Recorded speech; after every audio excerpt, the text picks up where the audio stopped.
चलिए तो देखिए, ये जो हम लोग पॉलिटी का प्रैक्टिस सेट कर रहे हैं उसमें ये कौन सा हो जाएगा, आपका सेकंड हो जाएगा। ठीक है, और मैं फिर से बता रहा हूँ कि ये जो आप लेक्चर्स यहाँ से पा रहे हैं, ठीक है, ये केवल क्लास के नहीं, अगर आप ओवरऑल अपना प्रिपरेशन को ध्यान देंगे तो जरूर इस चीज का ध्यान रखिएगा कि चैप्टर पढ़िए। अगर आप उसको रिवाइज बहुत अच्छे से नहीं भी कर पा रहे हैं, एक दो बार केवल वीडियो अगर आप देख लेंगे, क्योंकि आप लोग ऑलरेडी पढ़े हुए हैं, ठीक है, कंसेप्ट भी आपके दिमाग में है, थोड़ा डेटा पॉइंट अगर आप भूल जाते हैं तो वहां से आपका रिविजन होगा।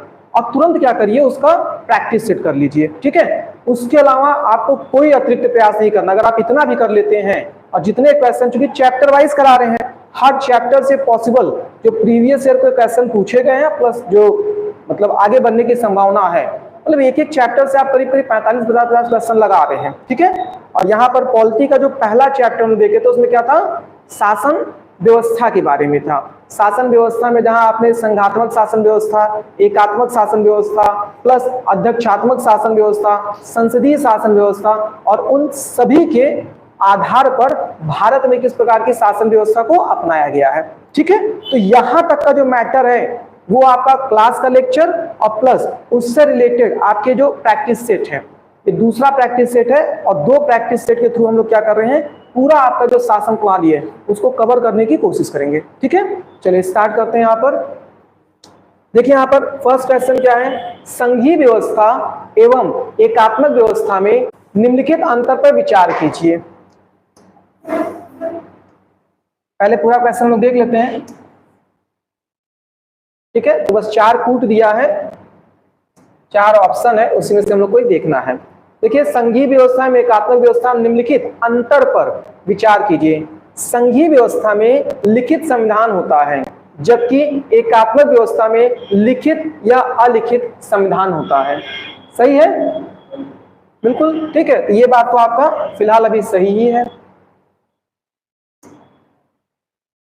संघीय व्यवस्था में अनम्य संविधान होता है, जबकि एकात्मक व्यवस्था में अनम्य अथवा नम्य संविधान होता है। यहाँ नम्य का तात्पर्य क्या है, नम्य का मतलब जो हम लोग बात कहते हैं कठोरता और लचीलापन का समावेश की बात कर रहे थे ना।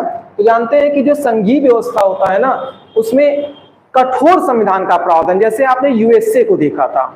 वहीं अगर हम लोग बात करते हैं, जैसे भारत का संविधान आपने देखा था, तो भारत का संविधान कैसा है, कठोर व लचीला दोनों है।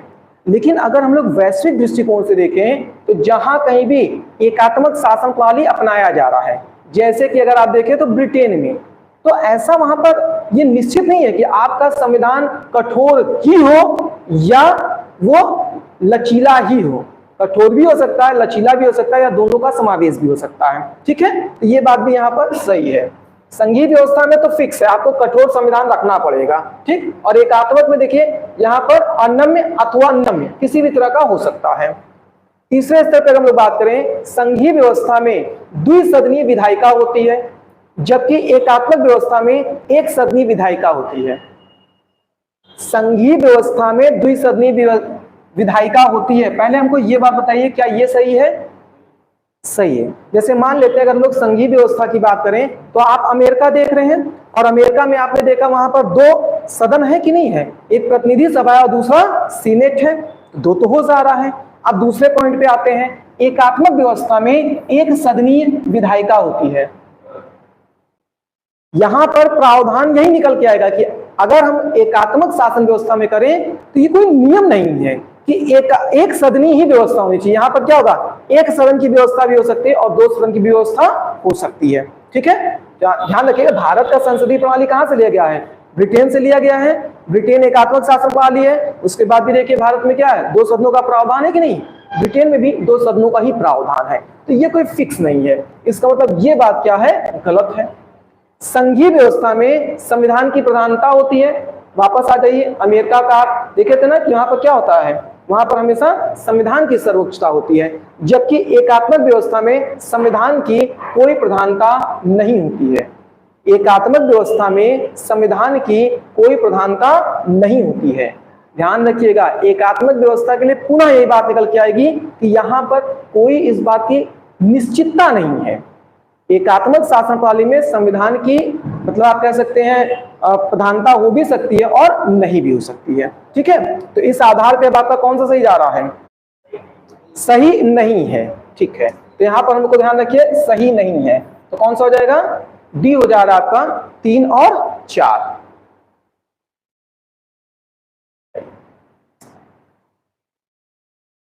क्वेश्चन दूसरा देख लेते हैं। सरकार के संसदीय रूप के संदर्भ में निम्नलिखित में से कौन से कथन सही हैं? सही पर फोकस करना है। इसमें कार्यपालिका अपनी नीतियों और अधिनियमों के लिए विधायिका के प्रति उत्तरदायी होती है। बताइए, कार्यपालिका अपनी नीतियों और अधिनियमों के लिए विधायिका के प्रति उत्तरदायी होती है? बिल्कुल, आप जानते हैं विधायिका ये तो क्या करती है, विधि बना करके उसको शक्ति प्रदान करती है। ठीक है, तो यहाँ पर नीति और अधिनियम के लिए कह रहा है। चलिए ठीक है,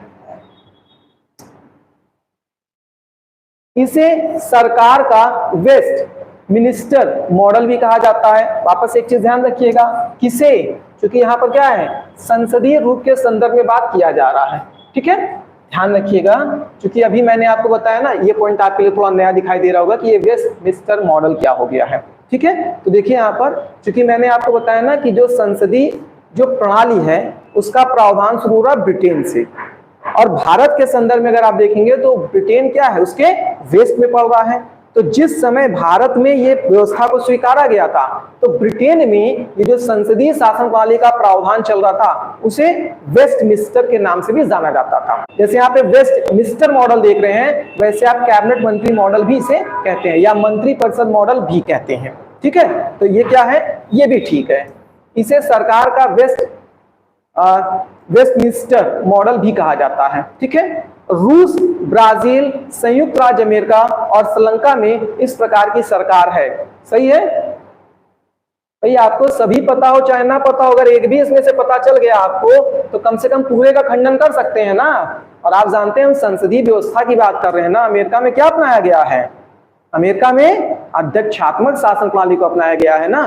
तो ये ध्यान रखिएगा, रूस हो गया, ब्राजील हो गया, संयुक्त राज्य अमेरिका हो गया, श्रीलंका जैसे देशों में संसदीय शासन प्रणाली को नहीं स्वीकारा गया है। ठीक है, अब यहाँ पर चूंकि अगर आपको सबका नहीं पता, मैं फिर से बता रहा हूँ, अमेरिका को तो ध्यान में रख सकते हैं ना, और उसके आधार पर जो लाइन है या तो सभी के लिए सही होगा या तो सभी के लिए गलत होगा, ऐसा तो ऑप्शन है नहीं उसमें लोग ऐसा चुनाव कर सके। तो इसका मतलब क्या है, इसमें पहला आपने देखा था सही था, फर्स्ट सही था, दूसरा सही है, तीसरा गलत है। अब ऑप्शन क्या हो गया आपका, बी, पहला और दूसरा। ठीक है, थर्ड क्वेश्चन पे हम लोग आ जाते हैं। तीसरे पे देखिए, निम्नलिखित कथनों पर ध्यानपूर्वक विचार करें। संसदीय व्यवस्था के अंतर्गत कार्यपालिका को जनप्रतिनिधियों के द्वारा प्रभावपूर्ण तरीके से नियंत्रित किया जाता है। संसदीय व्यवस्था के अंतर्गत कार्यपालिका को जनप्रतिनिधियों के द्वारा प्रभावपूर्ण तरीकों से नियंत्रित किया जाता है। ध्यान रखिएगा, जैसे मान लेते हैं, अब यहाँ पर कार्यपालिका, इस बात को समझिए थोड़ा सा। देखिए, जैसे हम लोग बात कर रहे हैं कार्यपालिका, ठीक है, और दूसरे तरफ जो शब्द का प्रयोग कर रहा है, देखिए चीजें सरल होती हैं, बस भाषा उसे कठिन बना देता है। दूसरी तरफ जो शब्द का प्रयोग कर रहा है वो क्या कह रहा है, जनप्रतिनिधियों के माध्यम से। तो जनप्रतिनिधि कहीं ना कहीं आप क्या देखेंगे, विधायिका के सदस्य होंगे कि नहीं होंगे, विधायिका के सदस्य तो जनप्रतिनिधि हैं। अब आप बताइए, जो कार्यपालिका है कहीं ना कहीं ये मंत्री परिषद हो रहा है कि नहीं हो रहा है, और आप बताइए मंत्री परिषद सामूहिक रूप से किसके प्रति उत्तरदायी होता है, लोकसभा के प्रति उत्तरदायी होता है कि नहीं होता है। और लोकसभा कहें या विधायिका, क्योंकि अगर लोकसभा शब्द नहीं प्रयोग हो रहा है तो विधायिका या संसद भी आता है, तो बात तो वही कह रहा है। ठीक है, तो इसलिए ध्यान रखिएगा, यहां पर क्या होते हैं, उत्तरदायी होते हैं, और इनको क्या किया जाता है, इसीलिए इनके माध्यम से नियंत्रित किया जा सकता है। अध्यक्षीय शासन प्रणाली में ऐसा नहीं है, वहां पर कार्यपालिका के सदस्यों को विधायिका के सदस्यों द्वारा किसी भी तरह से नियंत्रित नहीं किया जा सकता है। ठीक है, आइए, संविधान के राष्ट्रीय और प्रांतीय दोनों स्तरों पर संसदीय शासन व्यवस्था को अस्वीकार किया गया है। संविधान के, देखिए ध्यान रखिएगा, निम्नलिखित कथनों पर विचार देना है। ठीक है, संविधान में राष्ट्रीय और प्रांतीय दोनों स्तरों पर संसदीय शासन व्यवस्था को अस्वीकार किया गया है। इसका तात्पर्य क्या है, अर्थ क्या निकल के आ रहा है इसका?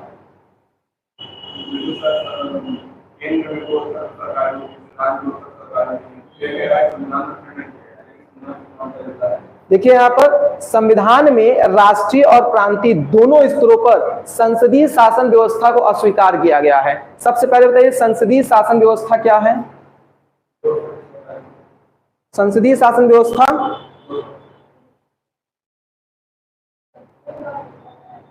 बहुत से आधार पे आप कह सकते हैं ना, चीजें तो कई निकल करके आएंगी उसमें, लेकिन ध्यान रखिएगा मुख्य विशेषता क्या है, मुख्य विशेषता क्या है, किस आधार पर आप संसदीय और दक्षात्मक शासन प्रणाली को बांटते हैं?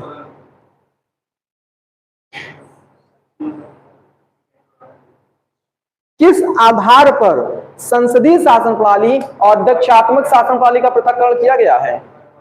कार्यपालिका और विधायिका में संबंध के आधार पर, ठीक है। और ध्यान रखिएगा यहाँ पर ये क्या है, क्योंकि आप जानते हैं कि कहीं पर भी जो कार्यपालिका है वो अपने विधायिका के प्रति क्या हो रहा है, पूरी तरह से उत्तरदायी हो रहा है कि नहीं हो रहा है। तो यहाँ पे कह रहे हैं इस व्यवस्था को अस्वीकार किया गया है, ऐसा तो नहीं है, ये बात तो गलत कहा जा रहा है।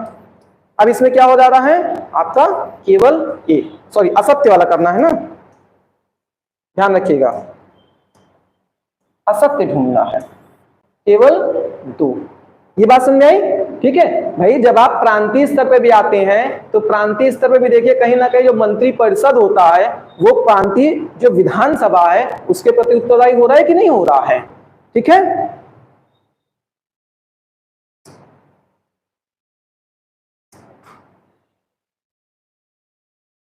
आइए 4th, लोकतंत्र के मूल्यांकन के अनुसार निम्नलिखित में से कौन सा विकल्प सही नहीं है? सही है, ये तो आसान सा है ना, कौन सा विकल्प सही नहीं है? लोकतंत्र के मूल्यांकन के अनुसार निम्नलिखित में से कौन सा विकल्प सही नहीं है? भाई एक एक करके चलिए, ये बताइए क्या लोकतंत्र में स्वतंत्र और निष्पक्ष आप चुनाव चाहते हैं कि नहीं चाहते हैं? चाहते हैं। व्यक्ति की गरिमा बना रहे, क्योंकि लोकतंत्र में व्यक्ति का ही तो महत्व होता है, आप चाहते कि नहीं चाहते हैं? विधि के समक्ष समानता आप चाहते हैं कि नहीं चाहते हैं? अब आप जरा ये बताइए, बहुसंख्यकों का शासन आप चाहते हैं? कर दिया जाए हिंदू राष्ट्र, बताइए। बहुसंख्यक तो हिंदू है, अगर बहुसंख्यकों का शासन होगा तो इसको हिंदू राष्ट्र कर दिया जाए। अगर हिंदू राष्ट्र कर दिया जाएगा तो लोकतंत्र कहाँ रह जाएगा? फिर लोकतंत्र में तो आपको सभी को साथ लेके चलना पड़ेगा ना, भिन्न भिन्न जाति धर्म समुदाय क्षेत्रीय स्तर पर अपनी भिन्न संस्कृति को मानने वाले सभी को आपको साथ लेके चलना पड़ेगा, ठीक है। तो ये तो स्पष्ट रूप से आपको दिखाई दे रहा है कौन सही नहीं है, ये सही नहीं है।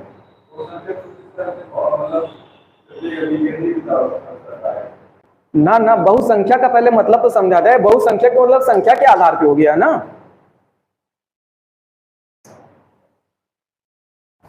चलिए जो थोड़ा बहुत नहीं दिख रहा होगा पढ़ देंगे ना। देखिए यहाँ पर संविधान के संदर्भ में निम्नलिखित कथनों पर विचार कीजिए। देखिए हमेशा ये चीज ध्यान रखा करिए कि क्वेश्चन में मेन चीज क्या है आपको लिंक करना है। अब यहाँ पर संविधान के बारे में कह रहा है, जिन देशों के पास अपना संविधान होता है वे सभी लोकतांत्रिक देश होते हैं। जिन देशों के पास अपना संविधान होता है वो सभी लोकतांत्रिक देश होते हैं। ऐसा है? ऐसा जरूरी नहीं है। उदाहरण के रूप में चाइना को ध्यान रखिएगा, ठीक है। इसके अलावा ध्यान रखिए संविधान समाज के मूलभूत स्वरूप का निर्धारण करता है।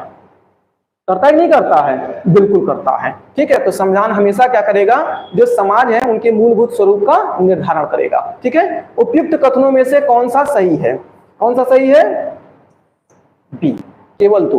ध्यान रखिएगा ऐसा जरूरी नहीं है कि जिस भी देश का अपना संविधान हो तो वो हमेशा क्या कर रहा हो, हमेशा जो है वो लोकतांत्रिक जो व्यवस्थाएं हैं उनका अनुसरण बेहतर तरीके से कर रहा हो, ठीक है। आप एक वो भी उदाहरण ध्यान रखिए जो मैंने आपको जर्मनी को लेकर बताया था कि जर्मनी में कौन सा संविधान था। हिटलर ने अपना संविधान बनाया था नहीं बनाया था? तो संविधान तो बनाया, क्या लोकतांत्रिक मूल्यों का वहां पर उसने अनुसरण कराया था? नहीं, वो तो तानाशाही के स्तर पे चला गया था। अब प्रत्येक राष्ट्र में आप देखते हैं जहां पर भी शासक तानाशाही के स्तर पे जा रहे हैं वहां पे वो क्या करते हैं, संविधान में कुछ ऐसा परिवर्तन करा देते हैं कि जिससे उनकी शक्ति अजर अमर हो जाती है।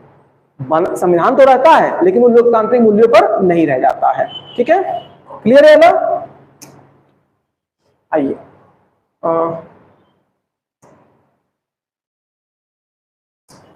ये क्वेश्चन नंबर 4 था ना। 5। निम्नलिखित कथनों पर विचार कीजिए। जनता द्वारा संसद के लिए चुने गए सभी प्रतिनिधियों में से बहुमत प्राप्त समूह सरकार बनाता है। ठीक है, ये तो हमेशा आप जान रहे हैं कि बहुमत प्राप्त समूह क्या होगा, सरकार बनाएगा। ध्यान रखिएगा ये शब्द, ये बहुमत है, वहां पे क्या था, बहुसंख्यक था। ठीक है, संसद सरकार को नियंत्रित करती है और उसका मार्गदर्शन करती है। संसद सरकार को नियंत्रित करती है और उसका मार्गदर्शन करती है। संसद भी तो विधि बनाकर नियंत्रित ही कर रहा है, संसद भी तो ये प्रयास कर रहा है। सरकार का मतलब यहां पर क्या है, कहां पर, देखिए यहां पर ध्यान रखिए, जब आप एक तरफ संसद का शब्द देख रहे हैं और दूसरी तरफ क्या देख रहे हैं, सरकार देख रहे हैं, तो संसद का कार्य क्या है, विधि निर्माण का है कि नहीं है, और सरकार का एक अंग विधि निर्माण कर रहा है ना, लेकिन हम तो उसको संसद मान के चल रहे हैं। तो सरकार मुख्य रूप से क्या है, अब नीति निर्माण करेगा, राष्ट्र के विकास, उत्थान, जन कल्याण का कार्य करेगा। तो मुख्य रूप से यहाँ पर सरकार की भूमिका में कौन आ जाएगा, कार्यपालिका आ जाएगी। और आप जानते हैं कार्यपालिका को नियंत्रित कौन करता है, संसद करता है ना। क्वेश्चन नंबर 7 देखिए, विधि और न्याय व्यवस्था के संदर्भ में निम्नलिखित कथनों पर विचार कीजिए। विधि और न्याय व्यवस्था के संदर्भ में निम्नलिखित कथनों पर विचार कीजिए। भारत में विधि का प्रमुख स्रोत संविधान, संविधि और प्रचलित कानून और निर्णय विधि है। ध्यान रखिएगा, भारत में विधि का प्रमुख स्रोत संविधान है। संविधि मतलब हो गया जो संसद से कानून बन रहे हैं वो भी है, और प्रचलित कानून और निर्णय विधि। ध्यान रखिएगा, भारत में अगर कोई स्थानीय स्तर पर ऐसे प्रचलित परंपराएं, मान्यताएं या मूल्य हैं जो किसी भी तरह से गैर कानूनी, या आप कह सकते हैं किसी भी तरह से जो विधि है उसके विरोध में नहीं है, तो जब यहां पर न्याय स्थापित किया जाता है तो उसको भी एक आधार माना जाता है। ठीक है, तो इसका मतलब अगर कोई ऐसी परंपराएं हैं, ऐसी मान्यताएं हैं जो किसी भी तरह से किसका विरोध नहीं करती हैं, जो किसी भी तरह से कानून का विरोध नहीं करती हैं और अन्य स्तर पर विधि का विरोध नहीं करती हैं, तो वो भी न्याय के आधार के हिस्से में जोड़ा जाता है। ठीक, तो ये बात तो सही है, क्योंकि विधि और न्याय व्यवस्था के संदर्भ में बात है। भारत में स्थानीय परिपाटियों और परंपराएं जो संवैधानिकता, नैतिकता आदि के विरुद्ध नहीं है और वे मान्यता प्राप्त हैं, को भी कुछ क्षेत्रों में न्याय करते समय न्यायालय द्वारा ध्यान में रखा जाता है। तो ये चीज आपको बताई दी है, यही बात, क्योंकि यहाँ पे प्रचलित कानून की बात कर रहे थे और वो आपको यहाँ पर मैंने इस आधार पर बता दिया। ठीक है, तो इसका मतलब क्या है, ये भी सही है, तो आपका यहाँ पे क्या हो जाएगा, सी हो जाएगा, 1 और 2 दोनों।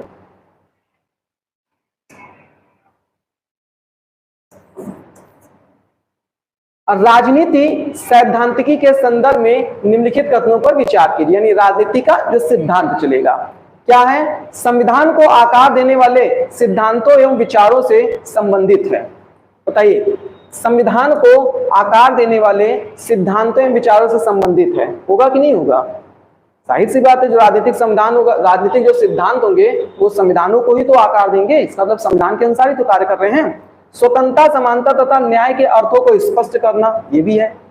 विधि के शासन, शक्ति, पार्थक्य, न्यायिक पुनराविलोकन और सिद्धांतों की अर्थवत्ता का परीक्षण करना।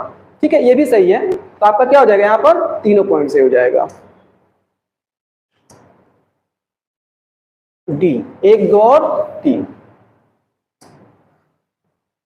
भारतीय संघ के संबंध में निम्नलिखित में से कौन से कथन सही हैं? भारतीय संघ के संबंध में, भारतीय संघ अमेरिका की अपेक्षा कनाडाई फेडरेशन की भांति अधिक है। सही है, यहाँ का संघवाद विशिष्ट है ही। अवशिष्ट शक्तियां संघ में निहित हैं, अभी इस पे चर्चा कर ही रहे थे। ठीक है, ये भी सही है। भारतीय संघ के राज्यों के पास पृथक होने का संवैधानिक अधिकार है? अरे बिल्कुल नहीं है। आर्टिकल 1 क्या है? हाँ, भारत जो है वो क्या है, राज्यों का संघ है। ठीक है, तो ये नहीं है यहां पर। तो पहला और दूसरा सही उत्तर चुनना है ना, पहला और दूसरा। ठीक है,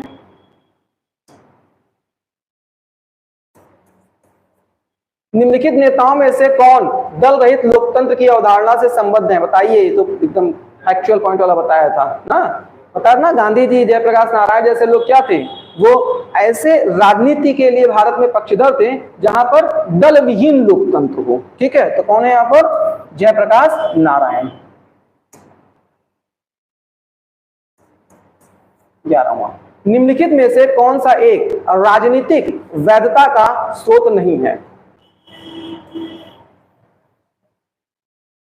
सहमति, तर्क संगत प्रज्ञा, शासन की राजनीतिक इच्छा शक्ति और सार्वजनिक कारण। देखिए, राजनीतिक वैधता का मतलब क्या है कि राजनीति, अगर आप राजनीतिक विधि बना रहे हैं, अर्थात कोई निर्णय ले रहे हैं, कानून बना रहे हैं, नीति निर्माण कर रहे हैं, तो उसमें निम्नलिखित में से कौन सा स्रोत नहीं है। तो ये बताइए, सहमति स्रोत है, कोई भी निर्णय बहुमत के आधार पर होता है कि नहीं होता है। ठीक है, तर्क संगत प्रज्ञा, भाई जाहिर सी बात है, जब आप बहुमत के आधार पर निर्णय कर रहे हैं तो वहां डिबेट तो होगा ही होगा। शासक की राजनीतिक इच्छा शक्ति, बिल्कुल नहीं, किसी की इच्छा शक्ति यहां पे नहीं चलती है कि हम क्या सोच रहे हैं और हमारा गट्स फीलिंग कह रहा है, अंदर से आवाज आ रही कि निर्णय बहुत अच्छा होगा, ऐसे काम नहीं चलता है यहाँ पर। यहाँ पर हर चीजों का क्या है, अपनी एक विधि है और उसी विधि के अनुसार ही आप कार्य कर सकते हैं। ठीक है, सार्वजनिक कारण हमेशा चर्चा में है भाई, जब तक सार्वजनिक कारण आप नहीं स्पष्ट करते हैं कि उसका लाभ लोगों को क्या होगा, क्या नुकसान हो सकता है, तब तक कोई राजनीतिक वैधता बनती नहीं है। ठीक है, और वैसे भी शासन का मूल विषय क्या है, लोगों के सार्वजनिक जीवन से ही तो है।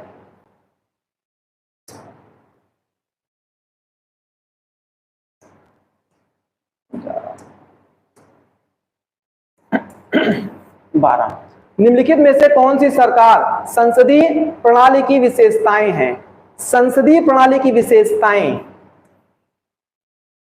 आइए बताइए। बहुमत दल का शासन है या नहीं है, है। दोहरी कार्यपालिका, दोहरी कार्यपालिका, लास्ट वाले पे आया था तब भी शायद इस तरह का एक क्वेश्चन आया था वहां पर। दोहरी कार्यपालिका का तात्पर्य क्या है, एक वास्तविक कार्यपालिका होता है और एक संवैधानिक कार्यपालिका होता है। राष्ट्रपति क्या है, अपने आप में संवैधानिक प्रमुख हैं, लेकिन व्यवहार में कौन है, प्रधानमंत्री है कि नहीं है। तो दोहरी कार्यपालिका आपको देखने को मिल रहा है। ठीक है, और ये बताइए संसदीय प्रणाली की विशेषता है कि नहीं है, ब्रिटेन में भी तो आप ऐसे ही देखते हैं, ये भी क्या है। सामूहिक उत्तरदायित्व है, और शक्तियों का पृथक्करण, कितनी बार हम लोग चर्चा करेंगे कि शक्तियों के पृथक्करण के आधार पर संघवाद का निर्धारण होता है, न कि संसदीय शासन प्रणाली का। केंद्र और राज्य के मध्य शक्तियों का पृथक्करण। तो क्या कह रहा है, निम्नलिखित में से कौन सी सरकार की संसदीय प्रणाली की विशेषताएं हैं। ठीक है, तो इसमें पहला, दूसरा, तीसरा सभी है, तो आपका आंसर क्या हो जा रहा है, सी। ठीक है,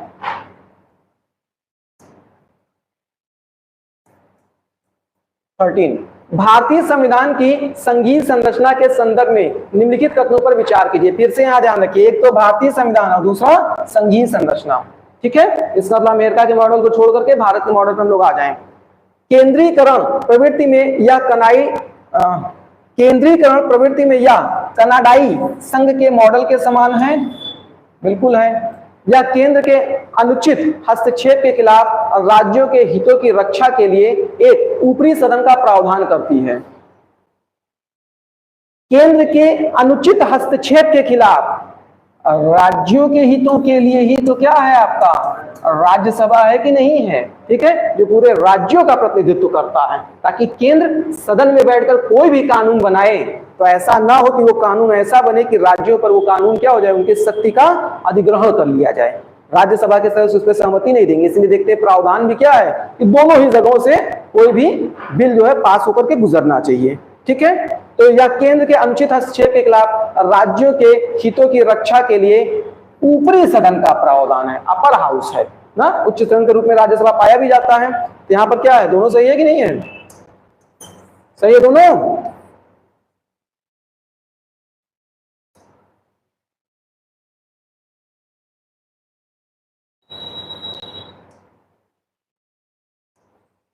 भाई विशिष्ट है, कनाडाई मॉडल है, और दूसरी चीज क्या है, राज्यों का प्रतिनिधित्व कर रही है।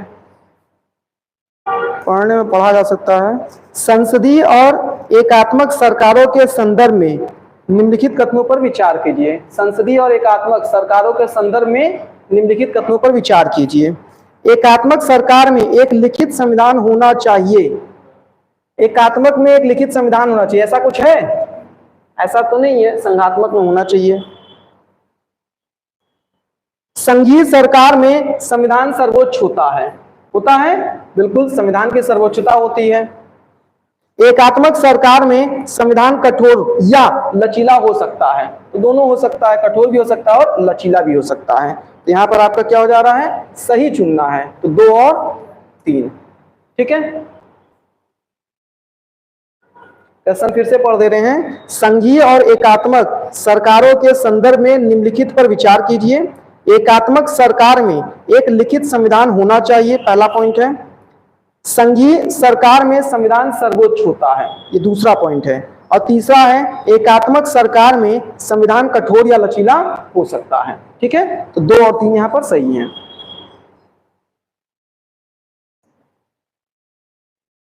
संघवाद के संदर्भ में निम्नलिखित कथनों पर विचार कीजिए। संघवाद एक संस्थागत प्रणाली है जो 2 प्रकार की राजनीतिक व्यवस्थाओं को समाहित करती है तथा प्रत्येक अपने क्षेत्र में स्वतंत्र होती है कि नहीं है? तो इस संघवाद जो है संस्थागत प्रणाली तो चलिए है ही, और 2 प्रकार की राजनीतिक व्यवस्थाओं को क्या, एक केंद्रीय स्तर पर, एक प्रांतीय स्तर पर, 2 जगह पर करती है, और दोनों ही क्या अपने क्षेत्र में स्वतंत्र होती है। इस प्रकार के लोगों की दोहरी पहचान और निष्ठाएं होती हैं। दोहरी पहचान और निष्ठाएं होती हैं, बिल्कुल होती हैं। आपने देखा तक नहीं देखा था, यहाँ पर क्या है, दोहरी पहचान यानी दोहरी नागरिकता होता है, और प्लस अन्य स्तर पे आप देख रहे हैं। फिलहाल तो जब आप कह रहे हैं कि पहचान की बात तो नागरिकता से हो जाएगा, और निष्ठा की बात मतलब 2 सुप्रीम कोर्ट होगा उनके हिसाब से 2 संविधान हो जाएगा, है ना, तो सब कुछ उसमें निष्ठा दिखाई देगी। केंद्र और राज्य के मध्य किसी टकराव को रोकने के लिए एक स्वतंत्र न्यायपालिका होगी कि नहीं होगी? तो इसका आंसर कौन सा है? इसका आंसर हो जा रहा है सी, दूसरा और तीसरा। पहला इसलिए नहीं क्योंकि यहां पर स्वतंत्र शब्द है। ध्यान रखिएगा, यहां पर ये कठोर शब्द का प्रयोग किया गया है। स्वतंत्र नहीं होता है, स्वायत्त होता है। अगर स्वतंत्र होगा तो अपने संघवाद को छोड़कर बाहर चला जाएगा, और स्वायत्त का मतलब क्या होता है कि आप अपनी आंतरिक संप्रभुता के लिए क्या होंगे, वहां पर स्वायत्तता होगी। बात समझ में आया? ये यहाँ पर आपको तकनीक शब्द का प्रयोग करके आपको सरल क्वेश्चन दिखा दिया गया। ठीक है, हमेशा जब भी कोई प्रांत स्वतंत्र होगा, सामान्य स्तर पे आप बात कर सकते हो, लेकिन स्वतंत्रता का मतलब क्या हो गया कि फिर उसकी पूर्ण संप्रभुता होगी, और पूर्ण संप्रभुता का मतलब क्या होगा, उसकी बाह्य संप्रभुता भी होनी चाहिए कि नहीं होनी चाहिए। और जब आप संघीय ढांचे के अंतर्गत हैं तो आपके प्रांतों की विदेश नीति नहीं चलेगी, आपके प्रांतों की जो है वो रक्षा प्रणाली नहीं चलेगी। वो कैसी होगी? संघीय व्यवस्था में होगी, प्रांत की आंतरिक संप्रभुता होगी। ठीक है, इसलिए आपका आंसर क्या हो जाएगा आपका 2 और 3। ठीक, सी। कौन से क्वेश्चन नंबर पहुंचे हम लोग? 13, 14, 15 और ये आपका हो गया 16। निम्नलिखित में से कौन सी सरकार की संसदीय प्रणाली की विशेषताएं हैं? संसदीय प्रणाली की विशेषताएं, बहुमत दल का शासन, ये तो भी हम लोगों ने किया था ना, ये हो गया है।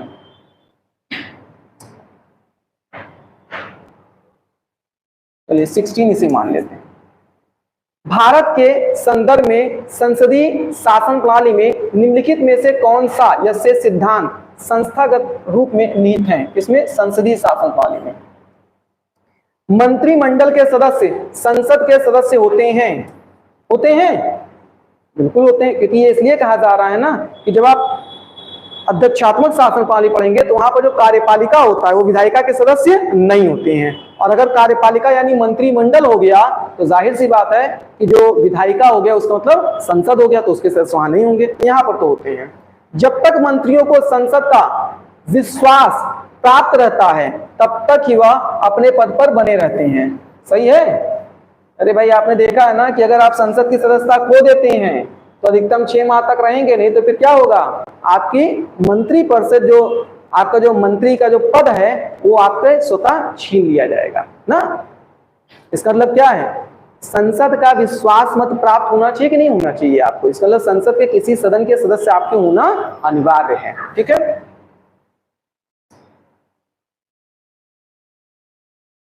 तो यहां पर क्या था, दोनों सही था। राज्य का अध्यक्ष ही मंत्रिमंडल का अध्यक्ष होता है, सही है, सही है। आंसर क्या हो गया इसमें से, आंसर हो गया इसमें ए, क्योंकि राज्य का अध्यक्ष जो होता है वो राष्ट्रपति होता है और मंत्रिमंडल का जो अध्यक्ष होता है वो प्रधानमंत्री होता है। राज्य का अर्थ हमेशा राष्ट्र से लीजिए, और अगर राज्य का अर्थ आप प्रांत से भी ले रही तो भी मंत्रिमंडल तो वहां पर भिन्न भिन्न हो जाएगा, फिर तो आंसर क्या होगा, ए हो जाएगा।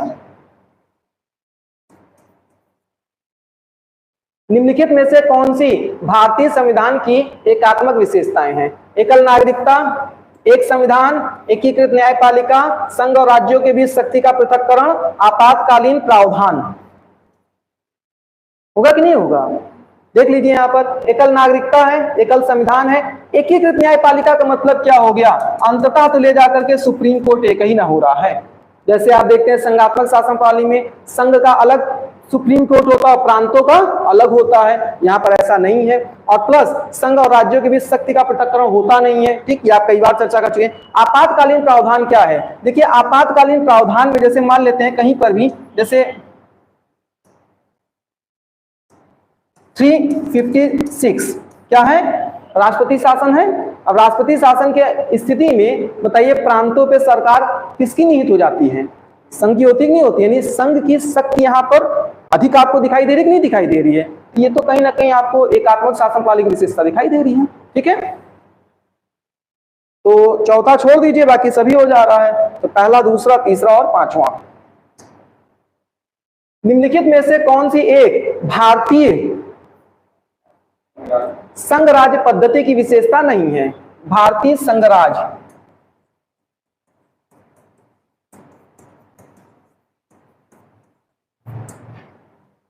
ठीक है, विशेषता नहीं है, यानी भारत के संघ राज्य की विशेषता। भारत में स्वतंत्र न्यायपालिका है, केंद्र और राज्यों के बीच शक्तियों का स्पष्ट विभाजन किया गया है, संघबद्ध होने वाली इकाइयों का राज्यसभा में असमान प्रतिनिधित्व दिया गया है। ध्यान रखिएगा, अब इस पे आते हैं। यह संघबद्ध होने वाली इकाइयों के बीच एक सहमति का परिणाम है। सहमति नहीं है, ये आपका सीधे गलत हो जा रहा है।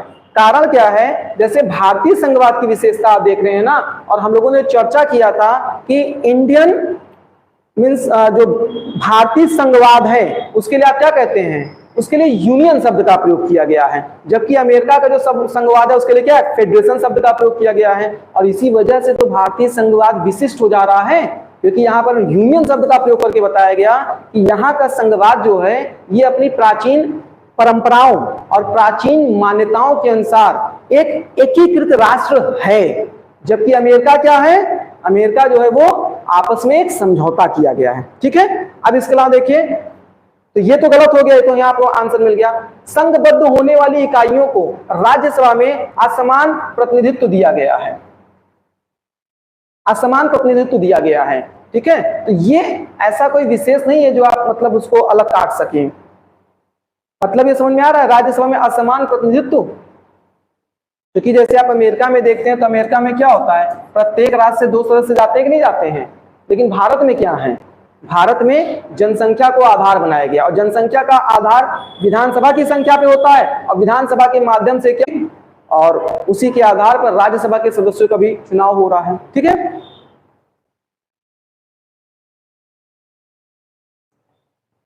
आंसर इसमें क्या हो जा रहा है आपका, आंसर होगा डी।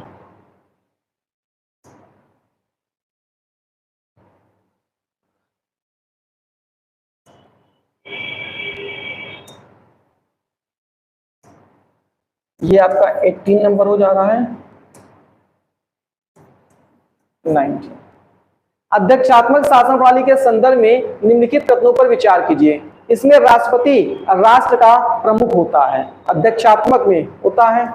इसमें राष्ट्रपति सरकार का भी प्रमुख होता है। तो आपने पढ़ा ही था अध्यक्षात्मक शासन प्रणाली की विशेषता क्या है कि यहाँ पर राष्ट्र का प्रमुख और सरकार का प्रमुख जो वास्तविक है वही क्या है, संवैधानिक भी है। भारत जैसे देशों में वास्तविक और संवैधानिक भिन्न भिन्न हो जाते हैं। इसमें राष्ट्रपति का चुनाव आमतौर पर प्रत्यक्ष मतदान के द्वारा होता है। ध्यान रखिएगा, यहाँ पर शब्द का प्रयोग किया गया है आमतौर पर। एक्चुअल में बहुत से ऐसे देश हैं, क्योंकि यहाँ पर अध्यक्षात्मक शासन प्रणाली की बात कर रहा ना, कुछ में क्या होती है, जनता अपने प्रेसिडेंट का चुनाव कर लेती है प्रत्यक्ष में, और कुछ में क्या होता है, जनता द्वारा उनके प्रतिनिधि चुने जाते हैं और उस प्रतिनिधि के माध्यम से राष्ट्रपति चुने जाते हैं। तो दोनों प्रावधान होता है, ठीक। लेकिन यहाँ पर आमतौर प्रत्यक्ष कहा रहा है, तो ये बात भी सही है, ठीक है। इसमें राष्ट्रपति विधायिका के प्रति जवाबदेह नहीं होता है। तो राष्ट्रपति विधायिका के प्रति जवाबदेह होता है, नहीं होता है ना। तो बात तो ये भी सही कह रहा है, तो इसमें सभी सही कह रहा है, डी हो जाएगा।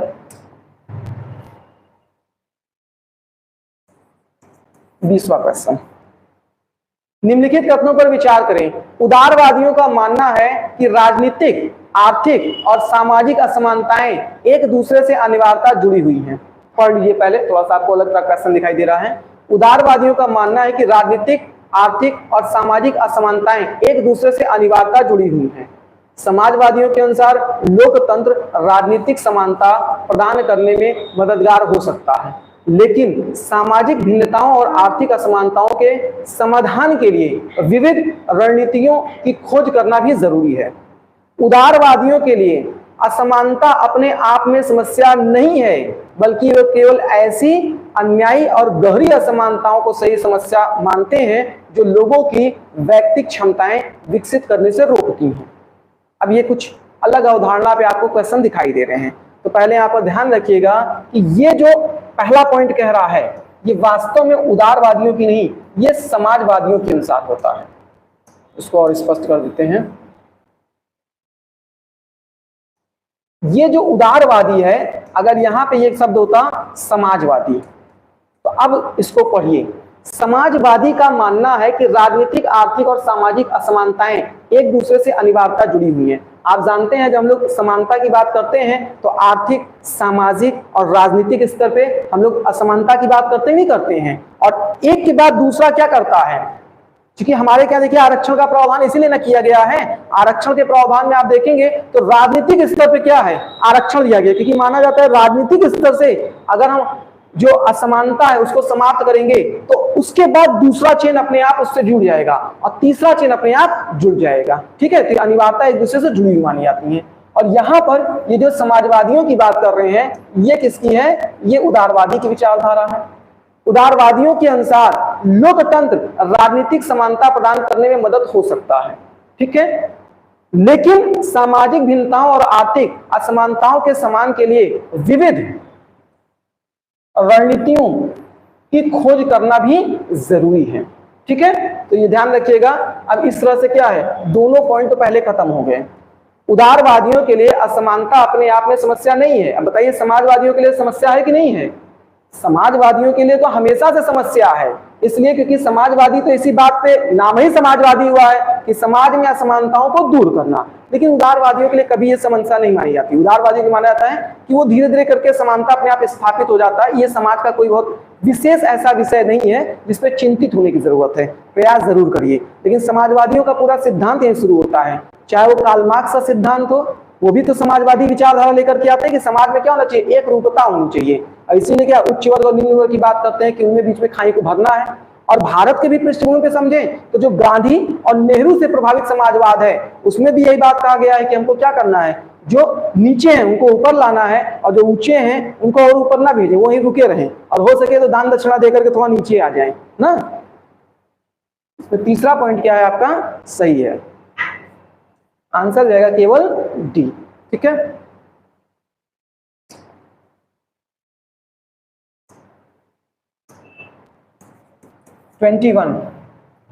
पुरोहितार नहीं, पुरोहिताई। देखिए निम्नलिखित कथनों पर विचार करें। पुरोहिताई व्यवस्था द्वारा प्रत्यक्ष रूप से शासित राष्ट्र धर्मतांत्रिक राष्ट्र कहलाता है। जहां पर भी पुरोहित वर्ग अगर प्रत्यक्ष रूप से शासन करेगा तो धर्मतांत्रिक होगा कि नहीं होगा? धर्मतांत्रिक राष्ट्र अपनी श्रेणीबद्धता, उत्पीड़न और दूसरे धार्मिक समूह के सदस्यों को धार्मिक स्वतंत्रता न देने के लिए कुख्यात रहे हैं। सही है कि नहीं सही है? वैसे भी ध्यान रखिएगा, जब एक स्टेटमेंट कोई होता है उसमें एक पॉइंट भी आपको समझ में आ गया सही है तो वो सही ही होगा, ठीक है, क्योंकि एक ही स्टेटमेंट में दो विरोधाभासी बातें नहीं होंगी। फिलहाल यहाँ पर दोनों ही सही है, तो ये पहला स्टेटमेंट आपका सही है। धर्म और राज्य सत्ता के बीच संबंध विच्छेद धर्मनिरपेक्ष राज्य सत्ता के लिए जरूरी है। विच्छेद यानी अलग करना, तो धर्म और राज्य सत्ता के बीच जो संबंध है उसको अलग करने के लिए धर्मनिरपेक्ष राज्य सत्ता जरूरी है कि नहीं है? भारत में देखिए स्पष्ट रूप से कहा गया नहीं कि धर्मनिरपेक्षता का प्रावधान क्या है कि राज्य का अपना कोई धर्म नहीं होगा, तो कहीं ना कहीं धर्म को जो राज्य सत्ता का धर्म है उससे भिन्न होना पड़ेगा, ठीक है। मगर केवल यही पर्याप्त नहीं है, धर्मनिरपेक्ष राज्य को ऐसे सिद्धांतों और लक्ष्यों के लिए अवश्य प्रतिबद्ध होना चाहिए जो अंततः ही सही गैर धार्मिक स्रोतों से निकलते हों। थोड़ा ही सही लेकिन कम से कम गैर धार्मिक स्रोत से ही वो उनके निर्णय निकल करके आए, तो इसका मतलब धर्म को कहीं पर भी आप महत्व नहीं दे रहे हैं, और धर्मनिरपेक्षता का प्रावधान आप यही देखते हैं, ठीक। देखिए यहाँ पर पहला भी सही है और दूसरा भी सही है, तो इसका आंसर क्या हो जाएगा? पहला और दूसरा। निम्नलिखित में से कौन सा ऐसे लोकतंत्र में सत्ता के क्षैतिज बंटवारे को निरूपित करता है? हाईलाइट कर दिया इसलिए, हाँ ना, देखिए यहाँ पर आप इसको भी तो समझ लीजिए। अगर कुछ नहीं समझ पा रहे तो देखिए ना, जब हम लोग पढ़ते हैं तो कैसे पढ़ते हैं। हम लोग जब सरकार की बात करते हैं तो हम लोग ऐसे बांटते नहीं बांटते हैं, ऐसे बांटते मतलब क्या हो गया कि अब ये क्या हो जा रहा है, यहाँ पर कार्यपालिका हो गई, चलिए विधायिका शुरू कर लेते हैं। तो ये आपका क्या हो गया? विधायिका हो गई, विधायिका और कार्यपालिका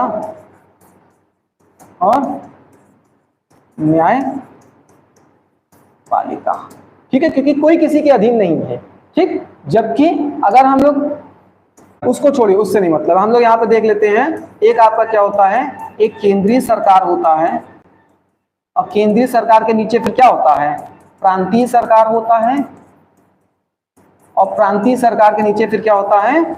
स्थानीय सरकार, या उसी को क्या है आप जो है वो पंचायती राज व्यवस्था भी कह देते हैं, ठीक है। तो ये ऊर्ध्वाधर बन रहा है और वहां पे कैसा था? क्षैतिज बन रहा है।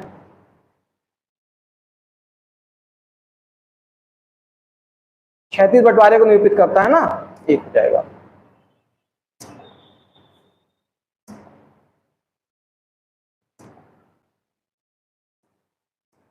ट्वेंटी थर्ड, बताइए इसको जल्दी से।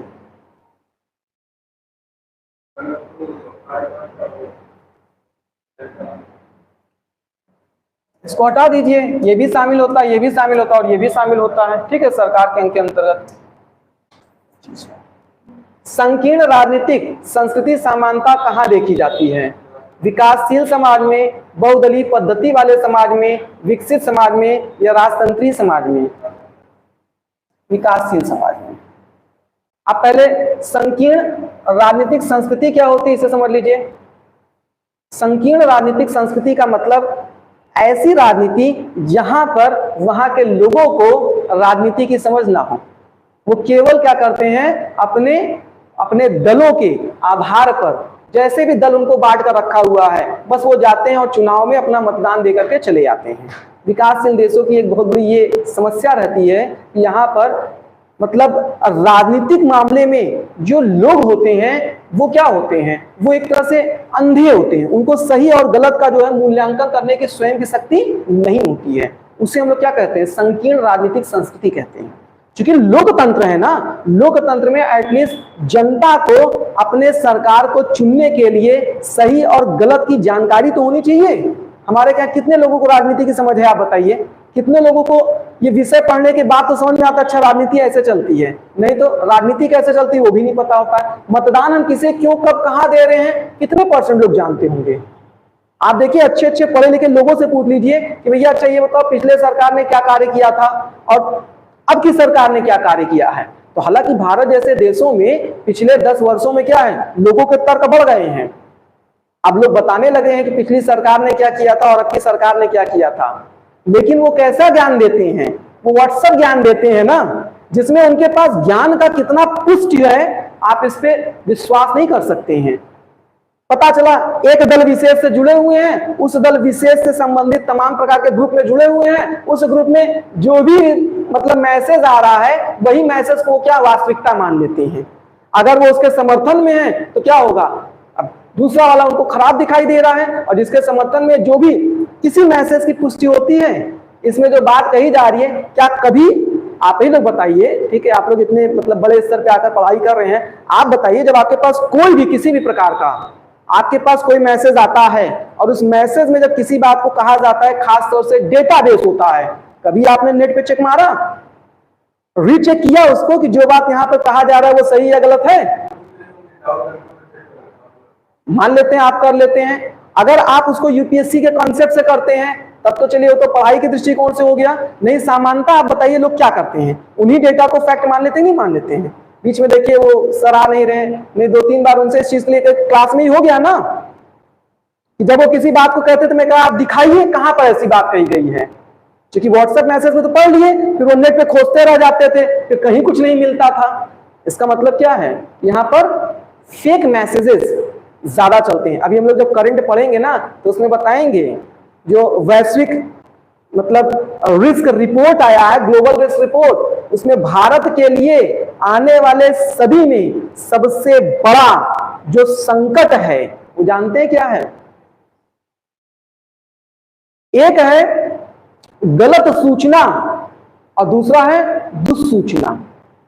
इसका मतलब क्या है, गलत सूचना, और एक तो गलत सूचना का तात्पर्य क्या है, जैसे मान लेते हैं कि आपसे किसी ने कहा कि हिंदी मीडियम के 50 बच्चे सिलेक्ट हो गए, हो सकता है 25 ही हुए हों, ये गलत सूचना है आपके पास।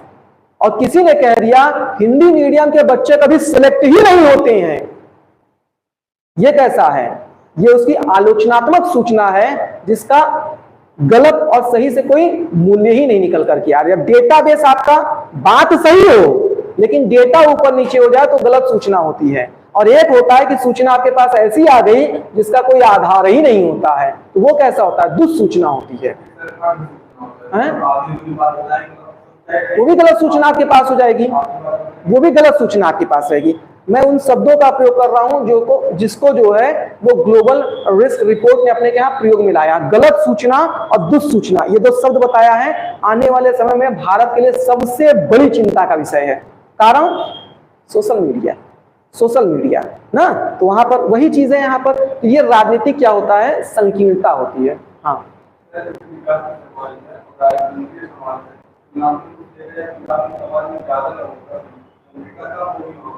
देखिए, राजतंत्रीय समाज में क्या होता है, आपके हाथ में कुछ होता ही नहीं है।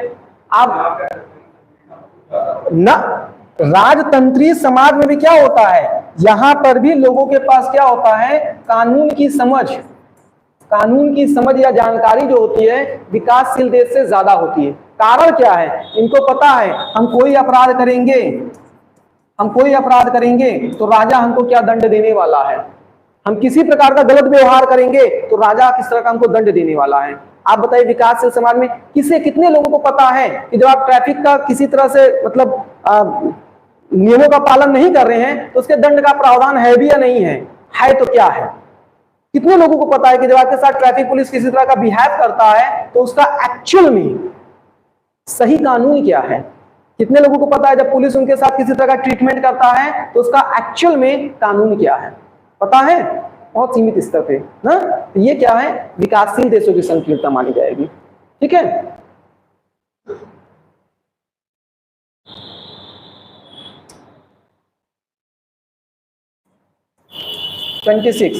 अध्यक्षात्मक शासन प्रणाली के बारे में निम्नलिखित में से कौन से कथन सही हैं? किसके, अध्यक्षात्मक के बारे में। शासनाध्यक्ष राज्याध्यक्ष भी होता ही है, जो शासन का अध्यक्ष है वही राज्य का अध्यक्ष होता है। कार्यपालिका विधायी कार्यों को वीटो कर सकती है। कार्यपालिका विधायी कार्यों को वीटो कर सकती है। कार्यपालिका मतलब प्रेसिडेंट, और सारी शक्ति किसके पास होती है? प्रेसिडेंट के पास होती है, वो वीटो भी कर सकती है। ठीक है, इसका मतलब यहां पे क्या हो जा रहा है? दोनों से हो जा रहा है।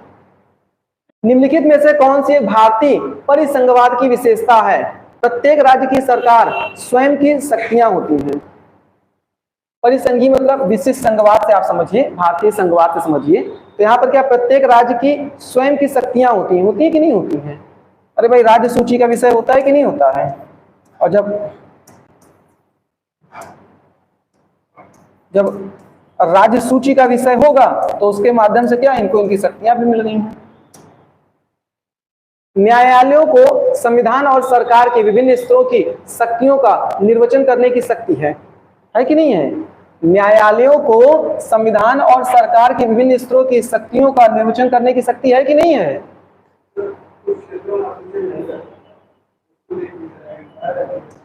इस वाले पॉइंट पे कह रहे हैं। यहां पर